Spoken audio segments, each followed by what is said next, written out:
Hola hermanos, bienvenidos nuevamente, ¿verdad? A una clase más de lo que es homilética.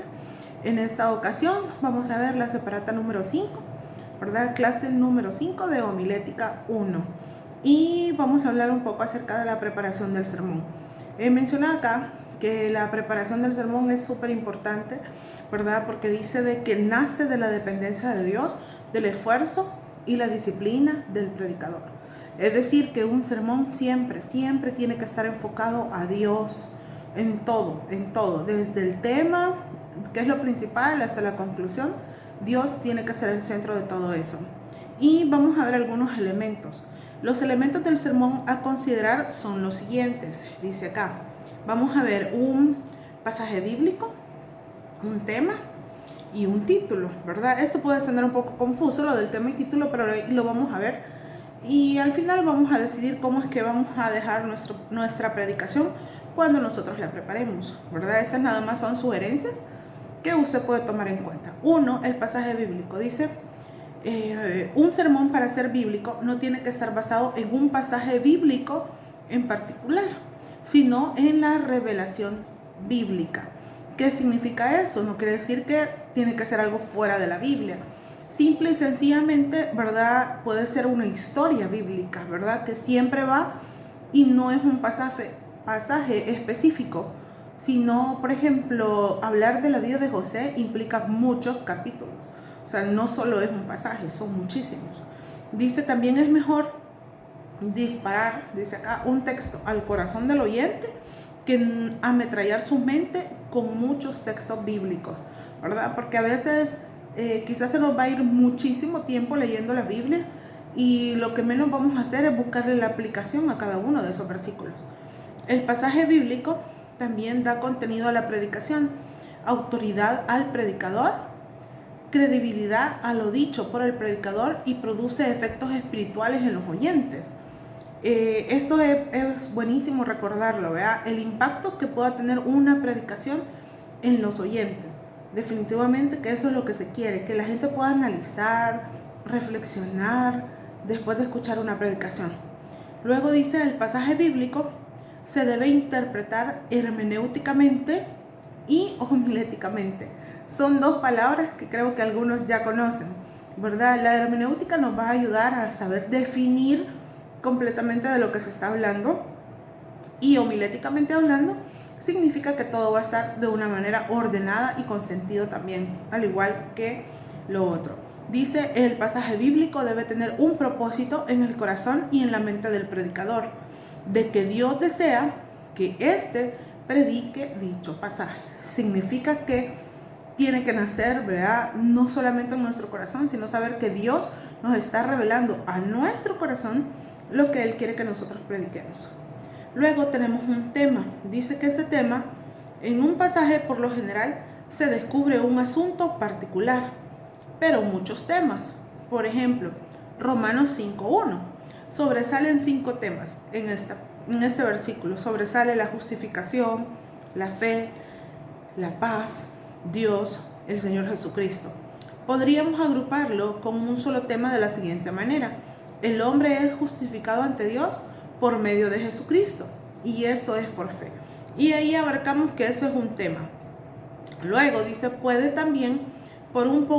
ser un poco más complejo. La fe de los creyentes, la gracia generadora, la salvación por fe. Esa es otra forma. Y esta parte es importante, esto que está ahí en su separata. Dice, el tema es la columna vertebral que sostiene la base del texto bíblico, el armazón o esqueleto del sermón. El predicador debe descubrir, demostrar, aplicar e ilustrar el tema. Hay temas simples y hay temas complejos, ¿verdad? Eso definitivamente es así. Dice acá, también tiene que ver como punto número 3, el título, el que nosotros le vamos a dar. Este debe tener ciertas características. A, debe ser interesante. B, debe ser fácil de recordar. C, debe estar relacionado con el tema. Y D, no se debe abusar del título. Es decir, que nosotros, estas son 4 características. Donde dice debe ser interesante, significa que tiene que tener un título interesante que llame la atención, ¿verdad? Más que todo es justo, esa es la palabra. Pero al mismo tiempo tiene que ser fácil de recordar, ¿verdad? No podemos poner títulos que tengan palabras súper rebuscadas, sino que palabras sencillas que todos puedan comprender. Y algo muy importante también es que el sermón también se ve como un discurso. Si lo vemos como un discurso, entonces las tres partes básicas que dan la forma a cualquier discurso público son: una, la introducción; dos, el cuerpo del sermón; y tenemos la número 3, que es la conclusión. Si nosotros hablamos un poco acerca de lo que es la primera parte, que es la introducción, yo creo que todos hemos hecho en alguna ocasión algún trabajo en el colegio, en la universidad, incluso, o sea, preparar proyectos en el trabajo, y todos necesitan una introducción. La introducción es la parte que nos va a ayudar a llamar la atención de las personas a quienes va dirigido lo que estamos haciendo, en este caso nuestra predicación. Dice aquí, debe despertar el interés y relacionar una historia de interés humano, utilizando una ilustración específica. Esta debe ser breve y su propósito, este es el propósito, dice, establecer un puente de comunicación entre el predicador y los oyentes. La introducción pone al predicador en contacto con el auditorio, pero este puede ser bloqueado entre el predicador y los oyentes por las siguientes razones. Cuando nosotros como mujeres somos las que vamos a predicar, eso puede ser un obstáculo al momento de hacerlo. En algunas denominaciones se podría decir, o en algunas iglesias que no lo permiten. Luego, si el predicador es joven, también. ¿Por qué? Porque las personas adultas que están recibiendo una enseñanza dudan del conocimiento que pueda tener por ser muy joven. Otra, si el predicador es de otra denominación. Y la otra parte es si el predicador es amigo del pastor o de los líderes, y si la apariencia física no es atractiva. Parece ser que en algunas ocasiones eso ha pasado, ¿verdad? Pero por eso nuestra predicación tiene que depender de Dios, porque la gente se va a fijar en cada uno de los detalles de la persona que está al frente. Luego tenemos ahí el cuerpo del sermón. Dice, las tres cosas importantes en el cuerpo del sermón son la presentación, las aplicaciones y las ilustraciones. La presentación es la que comprende la parte exegética, la parte analítica, narrativa, argumentativa e informativa, es decir, como lo principal, el contenido principal. La aplicación dice que relaciona lo dicho con el oyente. Debe ser práctica, experimental y espiritual con un enfoque persuasivo.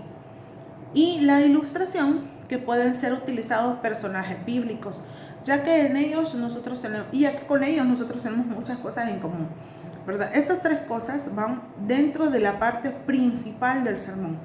Luego tenemos ahí una conclusión, que dice acá que esta se debe preparar con esmero, ya que la conclusión, al igual que la introducción, debe ser corta.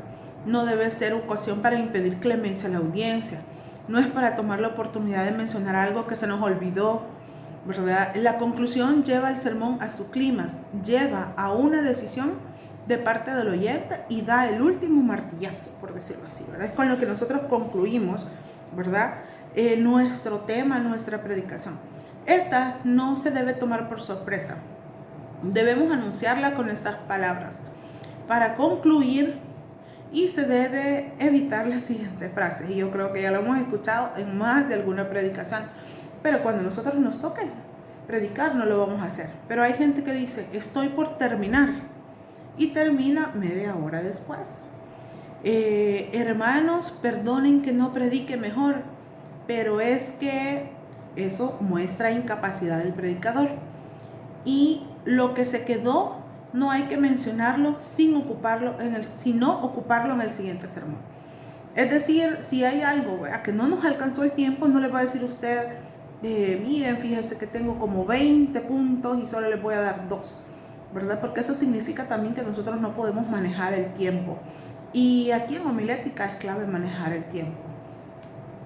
Una buena conclusión puede incluir una recapitulación y aplicación general, algunas preguntas de reflexión personal, un llamado a la acción inmediata, un pensamiento importante o una ilustración interesante, o puede ser una oración o apelación a la conciencia. Entonces nos vemos ahora en la necesidad de un bosquejo. ¿Qué es un bosquejo? Dice que el bosquejo ayuda al predicador a comunicar el sermón organizadamente y en secuencia. Si nosotros no tenemos un sermón que esté basado en un bosquejo, vamos a tener problemas porque nos vamos a perder. Significa que un bosquejo es como una guía para nosotros, los que predicamos, para poder hacerlo de una manera organizada y en secuencia. La única manera de poder organizar los pensamientos con efectividad es escribiéndolos. Sin un bosquejo, nuestras ideas pierden secuencia y organización. Muy pocos predicadores están dotados de esta capacidad privilegiada de comunicar un sermón homilético sin la ayuda de notas. Hay una diferencia entre la predicación corriente y la predicación homilética. En la primera, dice que se dispara sin puntería. En la segunda, se dispara con mucha puntería. Significa que como estamos organizados, sabemos de qué es lo que nosotros queremos hablar y hasta qué punto queremos llegar con nuestros oyentes. En realidad, es muy importante que nosotros podamos definir bien, ¿verdad? Antes de todo, este bosquejo. Este bosquejo nos va a guiar, nos va a conducir hacia donde nosotros vamos. Si nos perdemos, fácilmente regresamos y revisamos nuestro bosquejo de una manera rápida y volvemos otra vez a lo que estamos hablando, ¿verdad? Porque muchas veces hay algunos predicadores que empiezan hablando de una cosa y terminan con otra y al final nosotros nos quedamos, ¿y cuál fue el tema? ¿No fue este? Y terminó hablando de lo otro. Es muy probablemente que se le olvidó que ahí estaba su bosquejo y empezó a hablar y hablar y hablar y uno se puede perder en medio de todo eso. El bosquejo ayuda al predicador a comunicar el sermón organizadamente y en secuencia. Ya habíamos hablado un poco de eso. Hoy en día nos encontramos con varias clases de predicadores que por la falta de usar bosquejos aburren a la audiencia. Aquí tenemos algunos ejemplos de esos tipos de predicador. Está el predicador perdido. Dice, desde que anuncia el título o tema del sermón hasta que termina, está perdido, ¿verdad? Empieza diciendo una cosa, habla de otra, se pasa a otra, habla de la familia, habla del trabajo. O sea, no está mal hacer todo eso, pero si tiene que ver con el sermón, con el tema que él ha seleccionado, está bien. Si no, pues está perdido. Está el predicador alabanza. Dice que por no emplear bosquejos, recurre a alabanzas para rellenar su sermón. Está predicando y de repente dice, cantemos esta alabanza. Y ahí uno se tarda 5 o 10 minutos y así va perdiendo el tiempo. Luego dice el predicador experiencia. Dice que el contenido de sus sermones son únicamente experiencias. Significa que no va a mencionar la Biblia, ¿verdad? Sino que va a hablar de su vida. Sí va a hablar de lo que Dios ha hecho en su vida, pero no va a usar la Biblia. Y tenemos al predicador visionario, que predica no de lo que Dios está revelando en la palabra, sino de lo que su experiencia estática, es decir, que esta persona cree, ¿verdad? Que Dios siempre le va a revelar cuando él está dormido, cuando está teniendo algún tipo de comunión con Dios, que piensa que solo en ese momento Dios le puede revelar algo. Entonces dice acá, él lo ve en la congregación. Entonces él dice, si Dios no me reveló algo, si yo no soñé con algo ahora, entonces no hay predicación. Cuando sabemos que tenemos en nuestras manos la palabra profética más seguro que es la Biblia, ¿verdad? Y nosotros podemos acudir a ella y buscar algo, un mensaje, ¿verdad? Guiado siempre por Dios para poder predicar. El bosquejo le ofrece al predicador ciertas libertades al comunicar. No es una cadena que ata al predicador, es un medio que le facilita libre y espontáneamente la comunicación del mensaje de Dios, ¿verdad? Nosotros solo somos emisarios, solo somos las personas que Dios va a usar para llevar el mensaje a las personas que lo necesitan. El predicador que usa bosquejos tiene ciertas experiencias que lo ayudarán emocionalmente en la tarea de la predicación. A, la experiencia de la seguridad. B, la experiencia de confianza. Y C, la experiencia de haber estado en diálogo con Dios. El bosquejo ayuda al predicador a recordar ideas que de otra manera las hubiera olvidado. Eso es así definitivamente, como les explicaba hace un momento. A veces hablamos de otro tema y uno dice, ups, creo que ya me perdí. Regreso a mi bosquejo, veo dónde me quedé y sigo el hilo. Luego dice acá, le permite al predicador mantenerse en su tema, asunto o pasaje bíblico. Tiene mucha relación con lo que les acabo de mencionar. Y el punto 5 dice, el bosquejo le ayuda al predicador en caso de que éste se exponga a una interrupción. Algunas de estas interrupciones pueden ser mientras está predicando, y eso ha pasado en algunas iglesias. Y creo que algunos hemos vivido más de alguna de estas experiencias, donde dice un recién nacido o un niño está llorando. Cuando eso pasa, el predicador, si no tiene bosquejo, va a empezar a hablar y que los niños y que hay que cuidar a los niños, ¿verdad? Porque algo así fue lo que los interrumpió. Un bebé está llorando. Cuando a veces hay bebés dentro de lo que son las iglesias, ¿verdad? Porque no hay cuidado para niños. Entonces, eso puede desviar al predicador acerca de lo que está hablando. También niños inquietos o jugando. Eso ya ha pasado también. Niños que corren, que saltan dentro del templo mientras está la predicación. Puede desviar la mirada del predicador hacia ese detalle. Y creyentes conversando en el templo. Creo que aquí hasta nosotros podemos formar parte de eso. Significa que nosotros lo hacemos, ¿verdad? El predicador desde arriba o desde el púlpito o desde el lugar en que esté, él nos ve a todos. Entonces él sabe quiénes sí están poniendo atención y quiénes no. Entonces ver conversar a otras personas como si él no estuviera ahí puede desviar también su mirada de lo que él está hablando y de lo que él está haciendo. Otra es la inquietud por el factor tiempo. ¿Qué significa esto? Hay predicadores que se tardan 2, 3 horas, literal, en una predicación. Después de ese tiempo, yo creería que todos, o por no decir así, la mayoría de personas va a estar un poco incómoda, cansada, ¿verdad? Entonces eso hace que la gente se levante, se mueva, y eso distrae al predicador. Y otra de las cosas también es que dice que le ayudará, al predicador un sermón completo. La falta de notas contribuye a que el predicador a veces se detenga en un solo punto, sin tratar otros puntos coherentes al asunto. El bosquejo siempre le recuerda que no se debe detener mucho en un solo punto, que necesita moverse a otros pensamientos.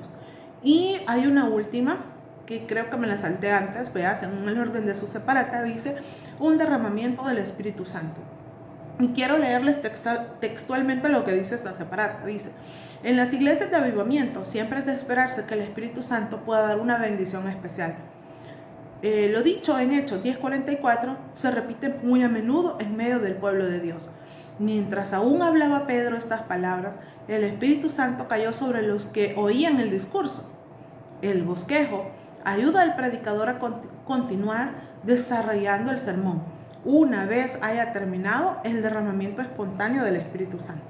Eso se puede dar, ¿verdad? Pero después de eso hay que seguir y concluir lo que ya comenzamos. Bueno, yo creo que es importante que estos detalles de las predicaciones los conozcamos, ¿verdad? Yo sé que tal vez algunos de ustedes piensen que están lejos de predicar, pero Dios nos va a usar en cualquier lugar, en cualquier momento. Así que gracias por la atención que prestaron a eso. Espero que hayan podido leer la separata junto a este video. Que Dios los bendiga y nos vemos en la próxima.